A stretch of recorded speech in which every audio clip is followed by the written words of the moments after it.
Tonight on Frontline, as a candidate, he promised to fix the immigration system. The system just isn't working, and we need to change it. As president, Obama cracked down hard. What did he give us? 1 million people been deported. Frontline, the investigative reporting workshop, and correspondent Maria Hinojosa investigate Obama's tough immigration enforcement.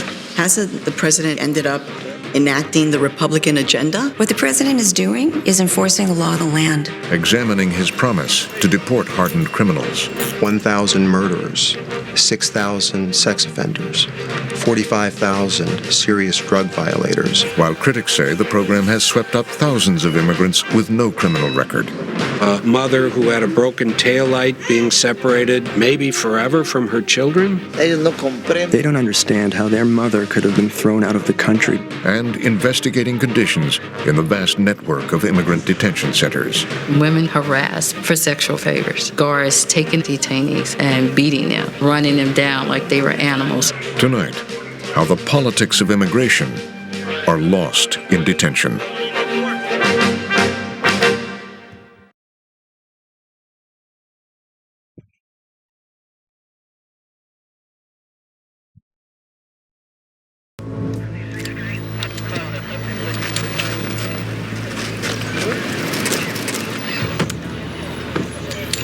These are the front lines of a new immigration crackdown in America. Federal officers from ICE, Immigration and Customs Enforcement, on their way to arrest some of the millions of immigrants who are in the country illegally. First target, guys, he's got conviction of hit and run. Also, he's got DUIs. He's a final order. He goes to work between 6:30, 7 o'clock. Any questions? We good?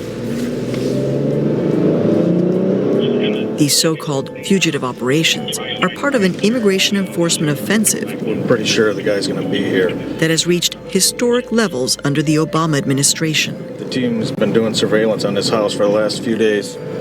Target's house is right here on my right side. Target's house. This year, about 400,000 undocumented immigrants will be detained and deported, totaling more than 1 million since Obama took office.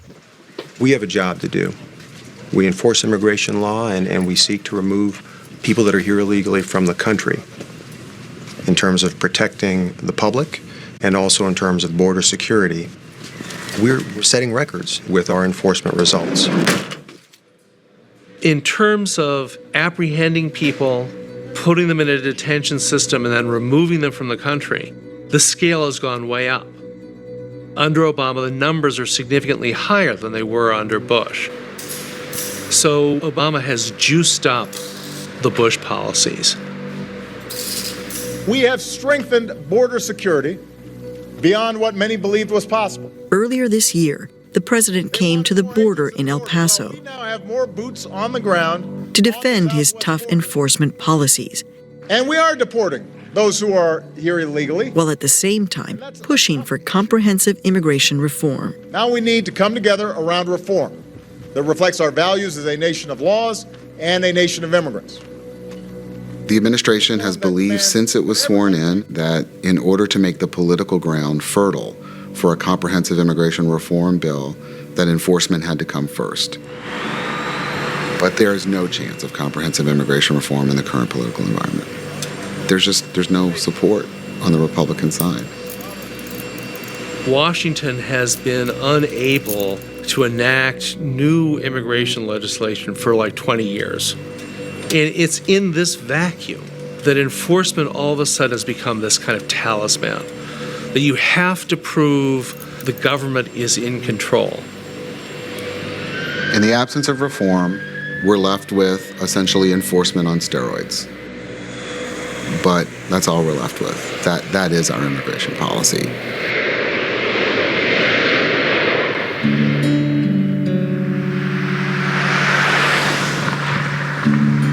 This is the story of how that policy is playing out. Often far from the border, in places like Maple Park, in the president's home state of Illinois. Antonio Arceo and his wife moved to Maple Park from California 5 years ago to raise their 5 children and live near family.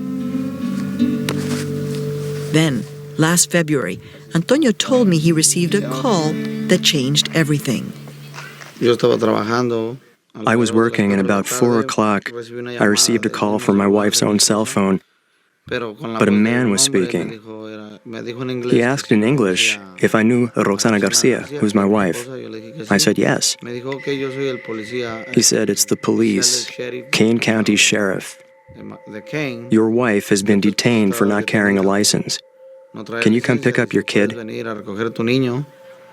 Roxana had been stopped for speeding and was held overnight in the county jail. Next morning, when I went back, she was no longer there. I asked the lady there, "How come?" They told me she was getting out the next day. She said no. Immigration came this morning and took her away.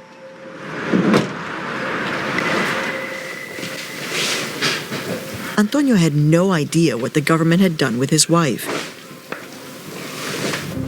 He spent days looking for her.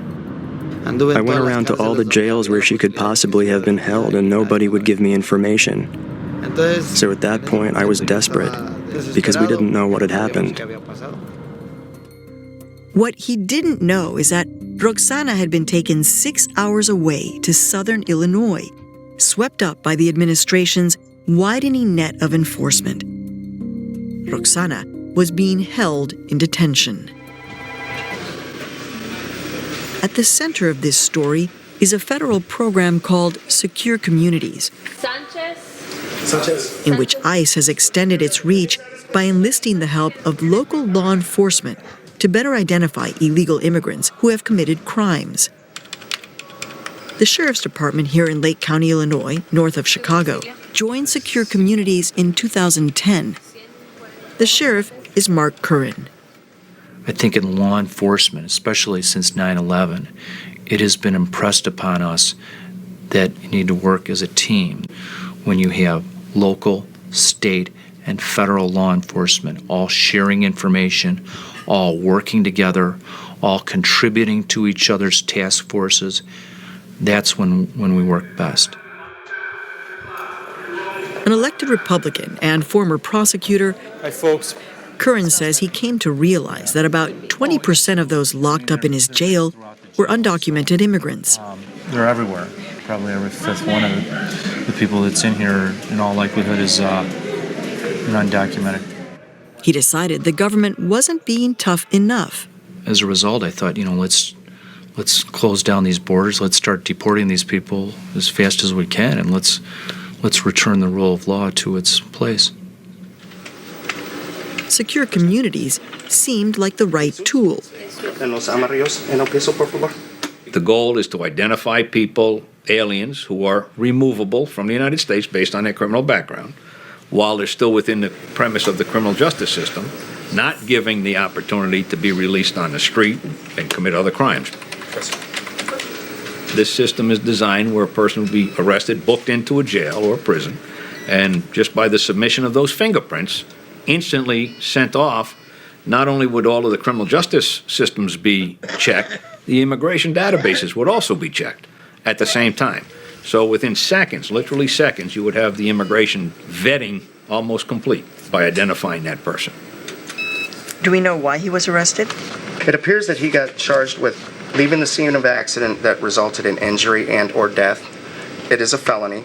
The Obama administration says Secure Communities is essential to taking the worst criminals off the streets and removing them from the country. We have record-breaking numbers in terms of criminal alien removals, 195,000 last year, about half of the people we removed. That included 1,000 murderers, 6,000 sex offenders, 45,000 serious drug violators. As we expand the deployment of Secure Communities focused on criminal aliens, you'll see that number continue to go up and up. But critics say Secure Communities is sweeping up more than just serious criminals. And in Illinois, one case in particular got a lot of attention. It started about 75 miles west of Chicago in McHenry County, when local police made a routine traffic stop in March of 2010.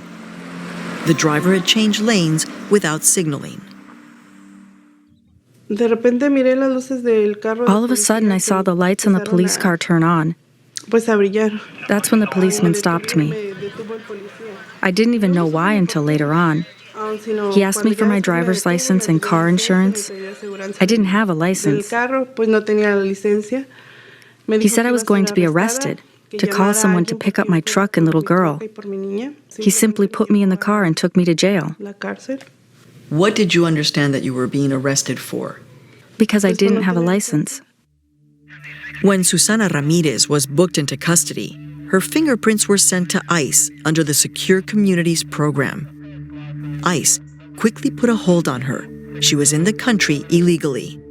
Have you ever been arrested before? Do you have a criminal record? No, that was the only time. Not even in Mexico. This is the first time this has ever happened to me.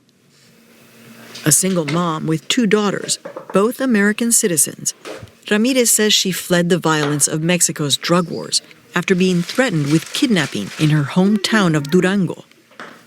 She came to the U.S. legally in 2007 and found work in Illinois cleaning houses. Then she overstayed her visa and says she was afraid to return home. For me, the place I wanted to be was Mexico.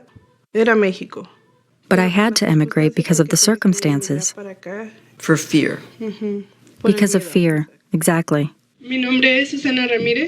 The sympathetic story of a mother facing deportation was picked up by immigration activists and politicians. And I am a person who was detained in April. A state bill, known as Susana's Law, was introduced to deny funding for secure communities.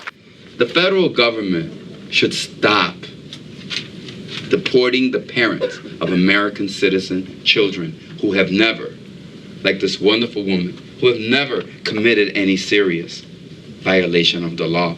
Leaders in the immigrant community came to the governor and met with us on the staff and said, the participation in secure communities is driving a wedge between our neighbors, our families, and our local law enforcement.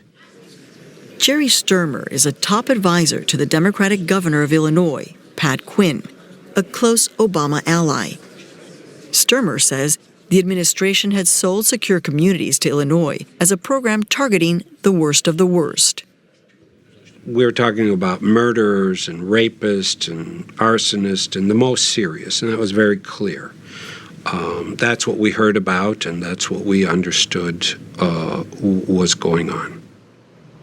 But when the governor's office looked at ICE's own statistics and discovered that less than 20% of those deported from Illinois had been convicted of a serious crime, they concluded they'd been sold a bill of goods. We met on a number of occasions with the federal officials and said, this isn't going the way that you had described it and that we had understood. Can we fix this? And they said, well, if we're looking for the most serious offenders and we want to deport them, there's going to be collateral damage. And we thought, are we talking about collateral damage of a mother who had a broken taillight being separated maybe forever from her children? And we said to them, our interest is in zero collateral damage, not some collateral damage. That collateral damage has been felt here in Lake County, Illinois. My last name is Ramirez. After 18 months of secure communities, Sheriff Mark Curran, once a supporter of the program, has had a surprising change of heart. When I deal with the Latino community throughout Lake County, there's fear that's running through these communities. They know all about secure communities. They know the horror stories of their uncle or their brother that committed the most ticky-tack of offenses, got incarcerated as a result, and is now being deported. But for supporters of secure communities, the program is doing exactly what it should be doing. So when you hear stories about unauthorized immigrants now living in a state of fear because they could be detained and put into a detention center, you think this fear is a good thing? Absolutely. I mean, it's supposed to be. It's like if you're speeding on the highway and you're afraid there might be a trooper around the corner, or if you want to claim a couple of extra deductions on your income tax form and you're worried about the IRS maybe paying attention, you're supposed to be afraid. In fact, the reason we have 11 million illegal immigrants is because too many people for too long understood quite clearly that there wasn't anything to be afraid of. But Sheriff Curran says that fear is undermining the ability of law enforcement to do its job. When the squad car rounds the corner, you'll see people scram, and it's not because they're engaged in criminal activity necessarily. It's because they have this perception that they're illegal, or they know somebody that might be undocumented, and they don't want to have anything to do with the law enforcement. And what does that do to you as a law enforcement officer? Law enforcement works best when it's engaged with the community. To have the community not working with you, it's a frightening proposition. Although Curran is now an outspoken critic of secure communities, the Obama administration has made the program mandatory, and the Lake County Sheriff's Department is still helping to identify and hold undocumented immigrants for ICE. One thing that I've experienced is in 2002 when I started, you did not get a lot of immigration detainers. Now it appears to me that immigration is placing holds on almost everybody that was born outside of the United States. This aggressive enforcement by ICE has been driven, according to insiders, by the agency's need to hit a target number of deportations, now 400,000 a year. Because the number 400,000 was what was agreed upon, what's happened is you pick up whatever you can. So the low-hanging fruit, the high-hanging fruit, and all the fruit that's in between, you would pick up whatever you could and take your collateral apprehensions, which would be the other illegals that may be present when you're arresting the fugitive, and bring them into custody as well to get the numbers moved up. The pressure to move the numbers up was evident in an internal ICE memo last year. ICE was at risk of falling well under the agency's goal of 400,000 deportations, the memo says. In particular, it highlighted the shortfall of non-criminal removals. So basically, Washington is setting some numbers, and on the ground, if you're not meeting those numbers, then you're being judged by not meeting those numbers. You're being judged, or you're being summoned to Washington.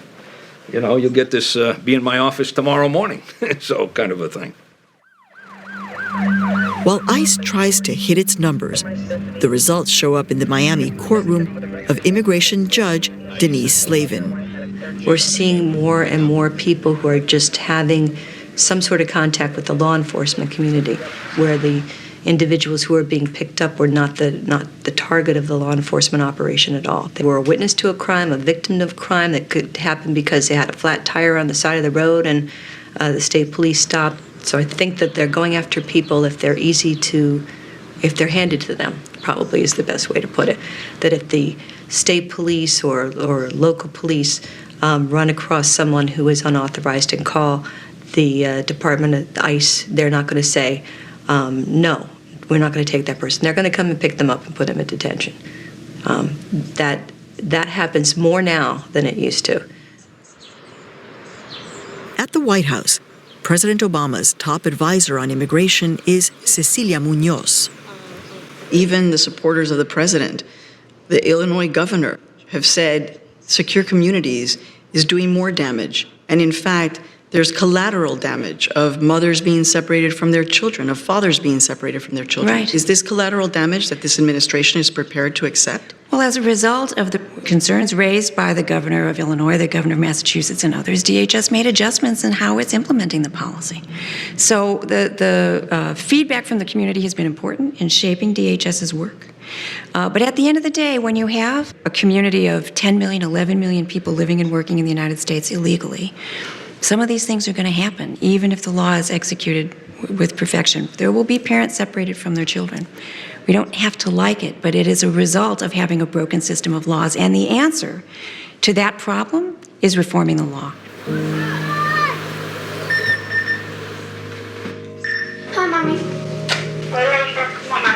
In Maple Park, Illinois, the Arceo family has been pulled apart. Last March, Antonio's wife, Roxana Garcia, who'd been stopped for speeding, was deported back to Mexico. She had a previous record of crossing the border illegally. Left behind were her husband and her 5 American-born children. If your wife, before she was deported, was in charge of 5 kids, what happened after she was deported? How did you handle this? I didn't handle the situation. The situation definitely handled me. Although he had help from friends and his church, Antonio had a tough time making ends meet. There were times when he had no one to pick up the kids at school, and so they stayed with him at his repair shop. They don't understand how their mother could have been thrown out of the country because of a simple piece of paper. They are American citizens that are going to be productive for this country one day. How can you take away the most important pillar in their life, their mother? I don't understand. At times, Antonio has his doubts about making it without Roxana and considers moving his family back to Mexico. Would you want to go back to Mexico? No, not really. Have you ever been to Mexico? No. So when your dad talks about maybe the solution is to go back to Mexico, what do you think about that, David? Well, just the thought of having to pack everything up and leaving my country to be somewhere I've never even been, it just doesn't seem right to me. 46% of undocumented people live in a family, and the majority have been in the U.S. for longer than 11 years. So the face of the undocumented person isn't the young Mexican who's scaling the fence and able to get in, works for 6 months and then leaves. It's not a Mexican male anymore. It's women, it's kids, it's people who put their roots down here, their lives down here. There are now 4.5 million U.S. citizen children living in families where one or both parents are undocumented. We had future plans, like going to college and stuff, especially for serving this country like everyone does. But this happened. What were your dreams about what you wanted to do? I wanted to be a police officer when I grew up. And now? Changed my mind. I wanted to be a lawyer. And now? Now, I don't know. I'm not really concentrating on that right now. We're talking about people that have been here for 20 years and that have 5 children that are U.S. citizens, and that they came here under this message that don't worry about it, you can get into this country, don't worry about it, you can work and nobody's ever going to ask about it, and now we're going to deport them. To me, it's absolutely wrong. I mean, I can talk about it from a faith perspective, but people don't want to hear that, especially if they're not Roman Catholic. But the truth is there. When you take a father out of the house and you deport him, or a mother out of the house and you deport her, and you leave those children now without one of the 2 spouses, to me that's not a good recipe for the future of America. And it makes us a lesser country.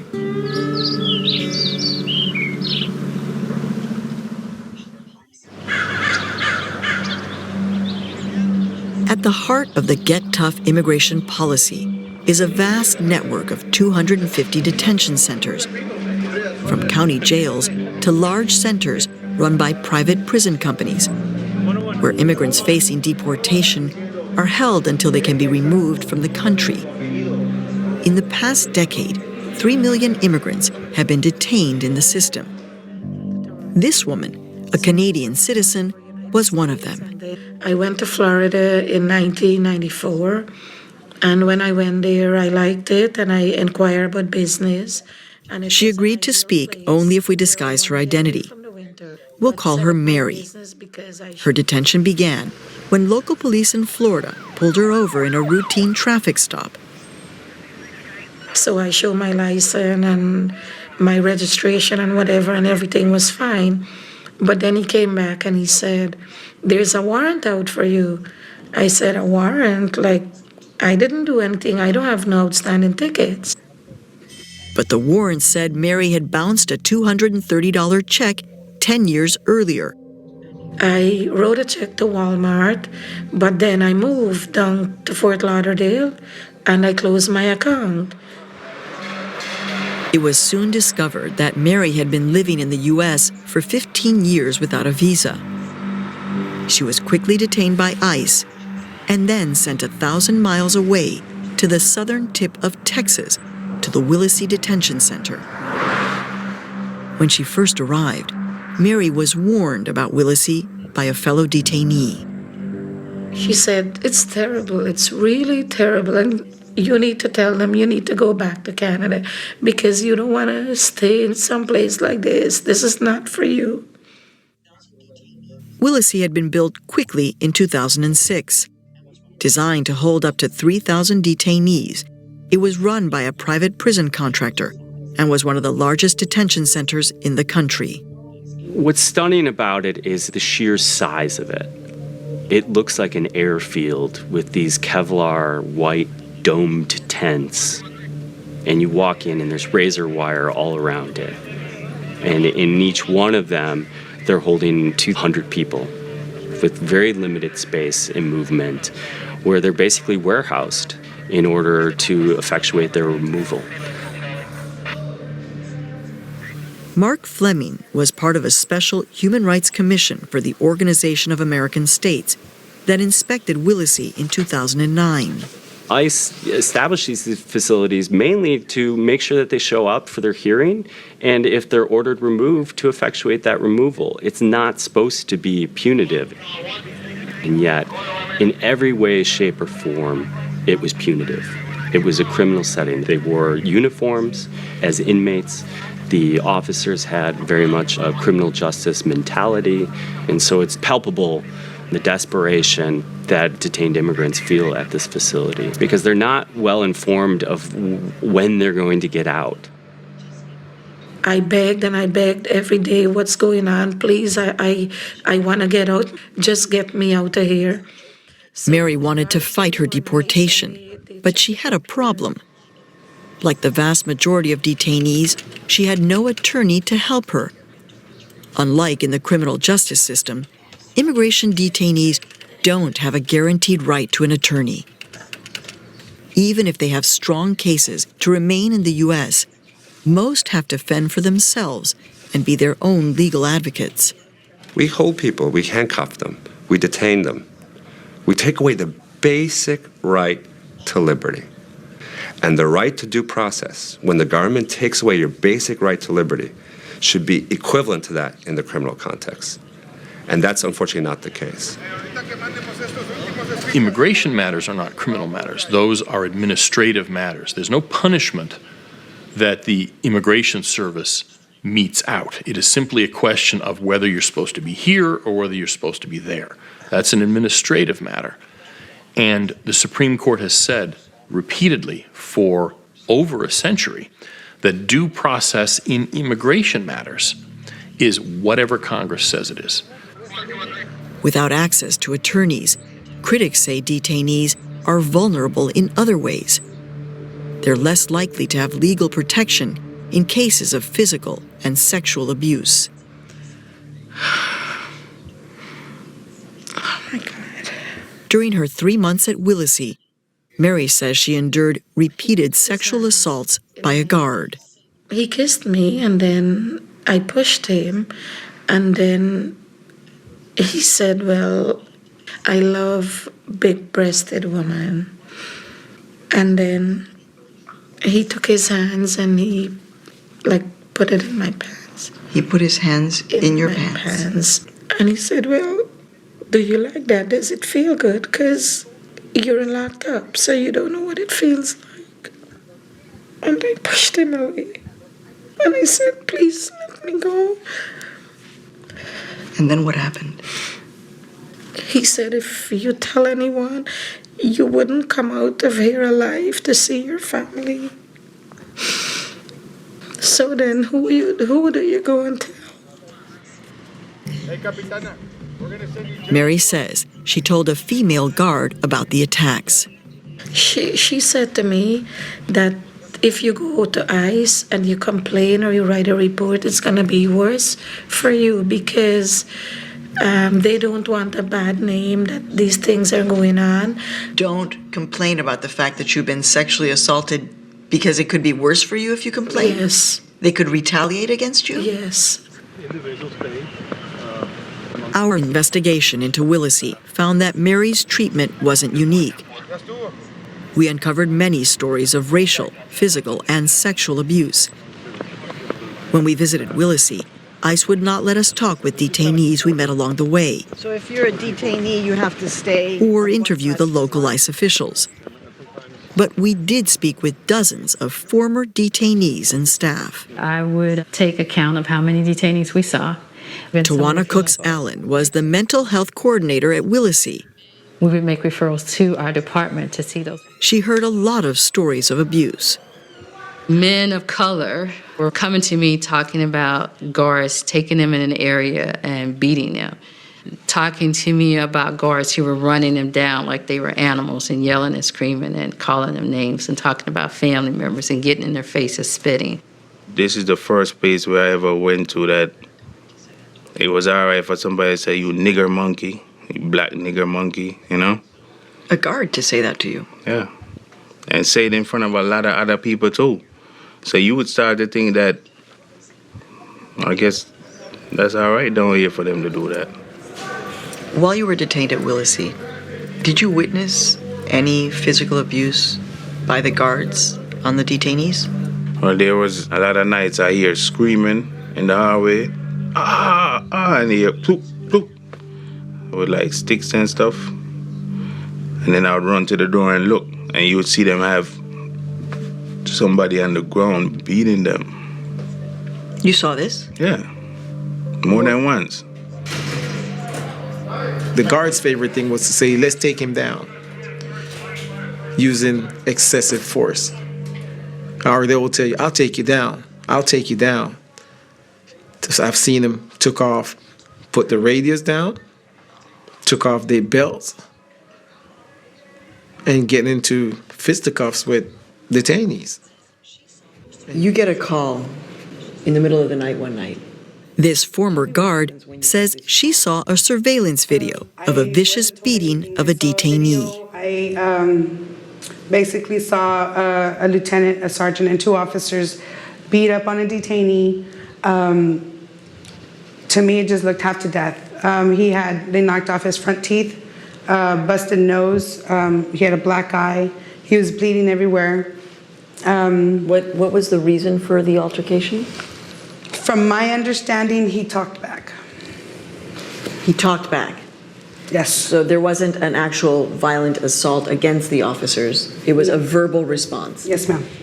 And then 4 officers? 2 supervisors and 2 officers. Proceeded to beat him? Yes, ma'am. Adamite says she was shown the video and asked by officials to clean up the statements of the guards and make them consistent to hide evidence. It was just covered up, and the next morning he was shipped out. If I'm not mistaken, he was from Ecuador. So he was on the first plane out by JPAT. Former detainee Donovan Jones acted as a jailhouse lawyer, helping others with their legal cases. He says he heard many stories of abuse, much of it targeting women. There were a lot going on between the women and the guards. The guards will bring stuff from the outside, things that we could not, or the ladies could not access. And they will bring stuff in exchange for different favors, some of them sex. I knew something was wrong when I started getting women coming in complaining about being harassed by guards for sexual favors. I had got to a point where I knew and felt comfortable with some of the guards that I went to them and said, look, just tell me, is this really going on out there? We keep getting these detainees complaining and saying this and that. And the sad thing was that many of the guards supported it in a sense of saying, they're right, yeah, it does happen. I mean, isn't it the case that there are always going to be some bad apples within the context of people who are guarding detainees? Mm-hmm. A couple of bad apples? And I think they had a whole lot of bad apples. I think they had some barrels of bad apples at Willacy. Recently, this Willacy guard pled guilty to sexually assaulting a female detainee, admitting he forced her into a bathroom to have intercourse. Frontline's investigation into Willacy uncovered more than a dozen allegations of sexual abuse, including Mary, who says she couldn't take it anymore.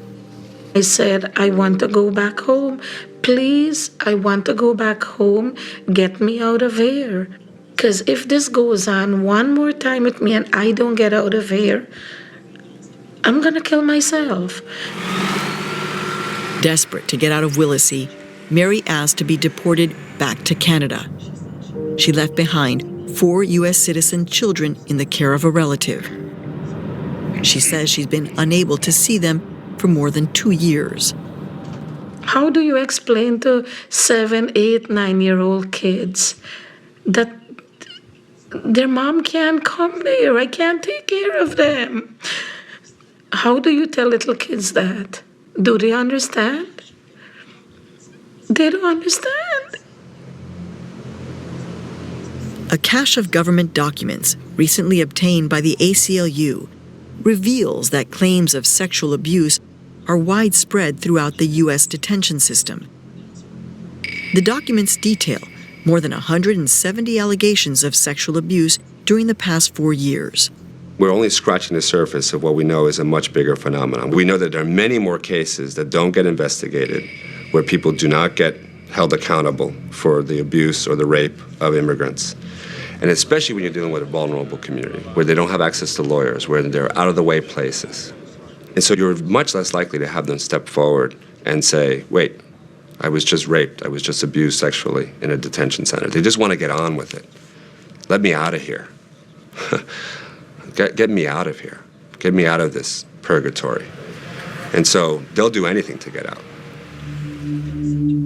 Despite all the problems we uncovered at Willacy, a 2009 audit gave the detention center a rating of good.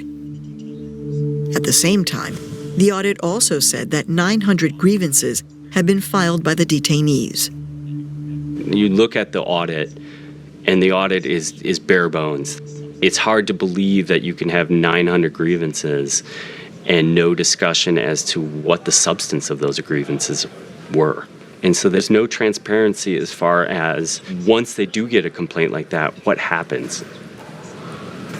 The Willacy detention facility actually got an audit in 2009 and it was rated acceptable, but in fact there were more than 900 grievances filed that year. How do you put those two things together?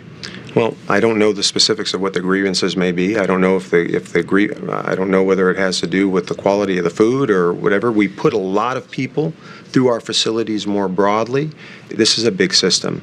There are always going to be people that are dissatisfied with one element of it or another.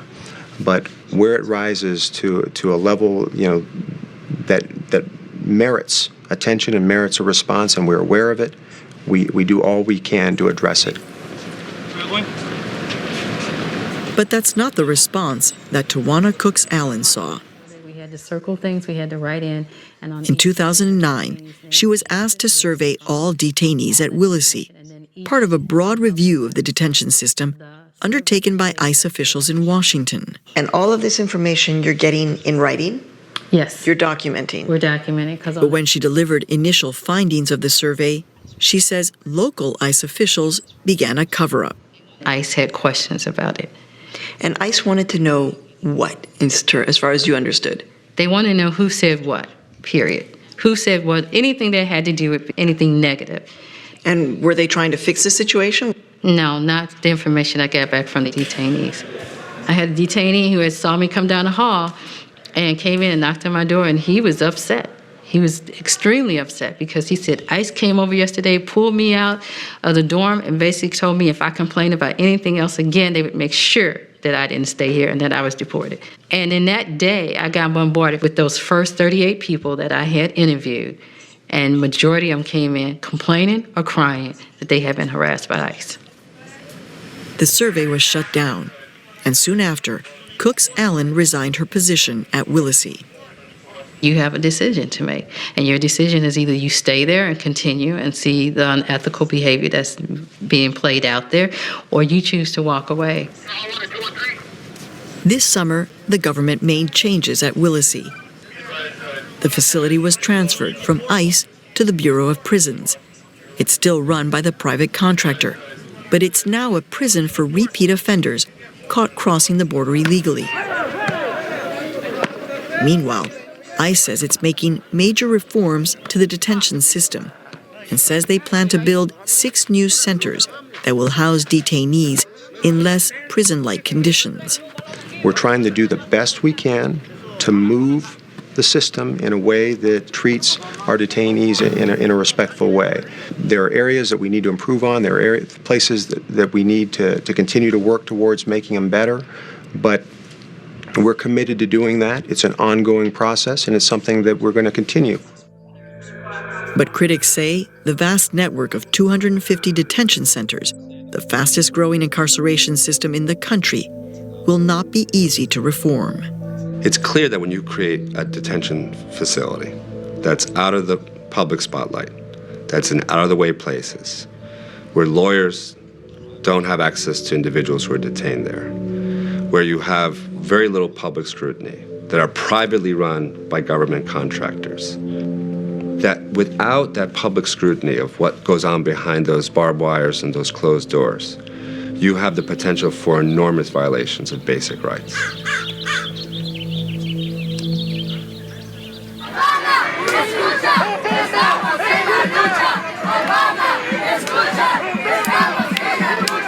There are about 50 million Latinos living in the U.S. today, and Obama's tough enforcement policies have deeply angered many of them on a personal level. Somewhere in America today, there's a man missing his wife. There's a woman missing her husband. There's a destroyed family. And it doesn't have to be that way. More than half of Latino voters know someone who's undocumented. More than a quarter know someone who's been detained or deported.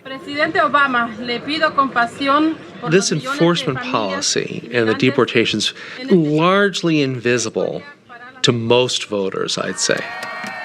It appears in the English language media every once in a while. It's on Spanish language television all the time. All the time.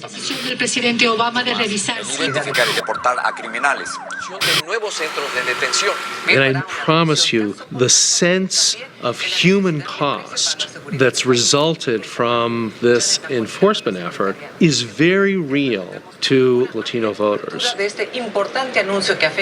promised us that he was going to give us immigration reform. And what did he give us? 1 million people have been deported. So we're very angry, and we're locking up our votes, and we were not going to give them to him unless he delivers. As a candidate, Obama had been sympathetic to their cause.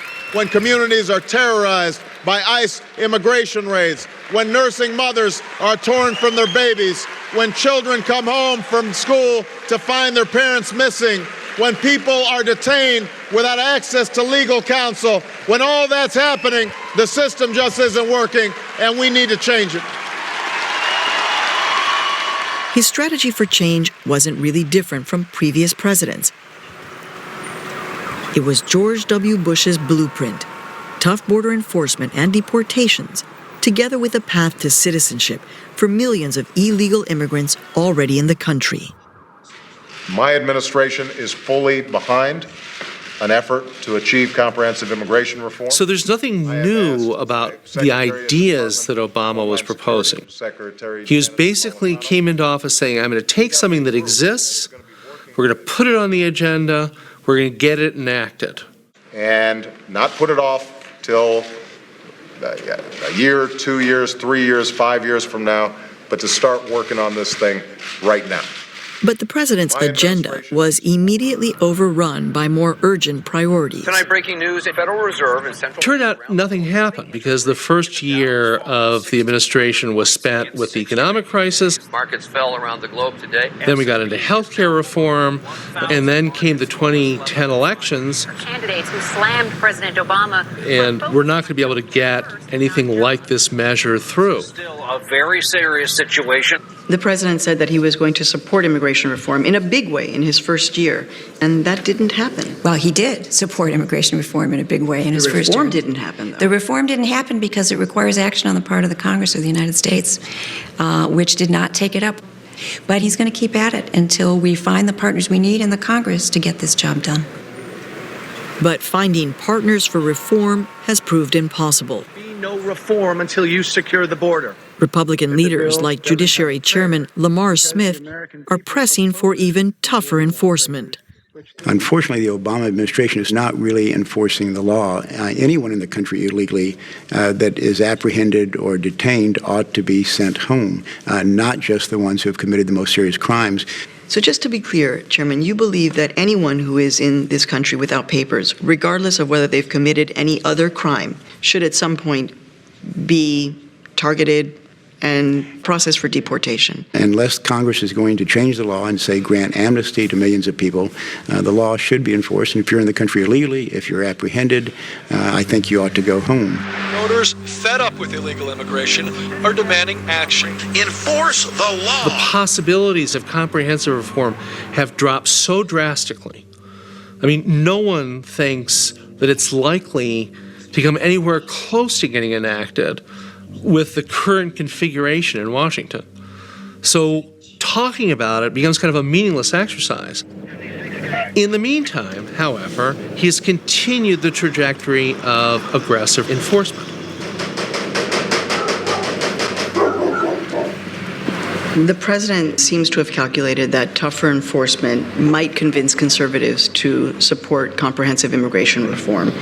But it seems now that the GOP is intransigent. So hasn't the president now basically ended up enacting the Republican agenda on immigration? What the president is doing is enforcing the law of the land. That's our obligation as a federal government. There's no quid pro quo. There is no negotiation that's happened here.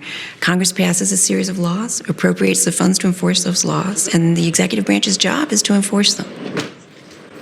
Will this administration continue to oversee the deportation of 400,000 people a year? As long as Congress gives us the money to deport 400,000 people a year, that's what the administration is going to do.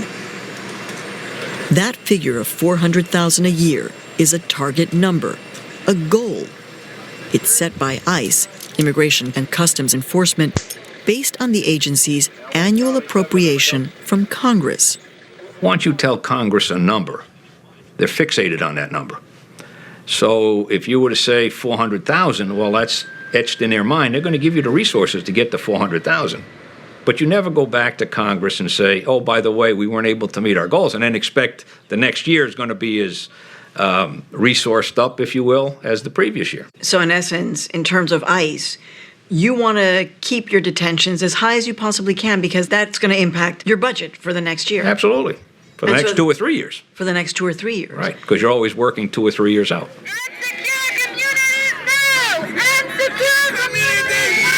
We need you to take a stand on this program. Critics say the administration doesn't have the political will to slow down the enforcement machinery at ICE and reduce the damage done by secure communities. How many stories do you have to hear of women who call the police to get help and get shackled, of children who are taken from their parents? In response, the administration has been holding listening sessions around the country, promising to review deportation cases and better focus enforcement on serious criminals. We come here with an unequivocal demand that you terminate this program. But President Obama is not backing down on secure communities, with plans to take it nationwide. It's shameful. And it's shameful that it is being done by someone who was a civil rights attorney and someone who understood grassroots communities and someone who sold himself as part of this great American immigrant narrative. Buenas noches. Last spring, Torres, a longtime Obama supporter and informal advisor, reached out to her old friend at a White House reception. He was, very nice and greeted my husband and I and, how are the kids, et cetera, et cetera, et cetera. And I just basically said, Barack, you've got to help us. And he said, what can I do? And I said, you've got to stop the deportations. And he said, it's very complicated. We've been talking about it. This is like a week before the El Paso speech. It's very, very complicated, and I don't want to bicker with you right now. That was it. Hello, El Paso. With an election looming, the president tried to explain his political dilemma. We have gone above and beyond what was requested by the very Republicans who said they supported broader reform as long as we got serious about enforcement. All the stuff they asked for, we've done. He said he understood the high cost of his policies. Even as we recognize that enforcing the law is necessary, we don't relish the pain that it causes the lives of people who are just trying to get by and get caught up in the system. The trip to El Paso was intended to reconnect the president to a core constituency that had become disaffected. He got about 70% of the Latino vote in 2008. But the percentage of Latinos saying that they're certain to vote for the president for re-election hovers in the mid-40s. Now, Latinos are not going to run over and vote Republican. That would be out of the frying pan and into the fire, as it were. And so the only question is turnout. Are Latinos so disenchanted that Latino Democrats might not turn out in the numbers that the president needs them to? And this could spell problems for the Obama re-election campaign in very closely contested states. What we really need to do is to keep up the fight to pass genuine, comprehensive reform. That is the ultimate solution to this problem. That's what I'm committed to doing. Recently, the administration said that for the third year running, it expects to break records for deportations. Yes, we can. We can do it. Yes, we can! Yes, we can! Yes, we can!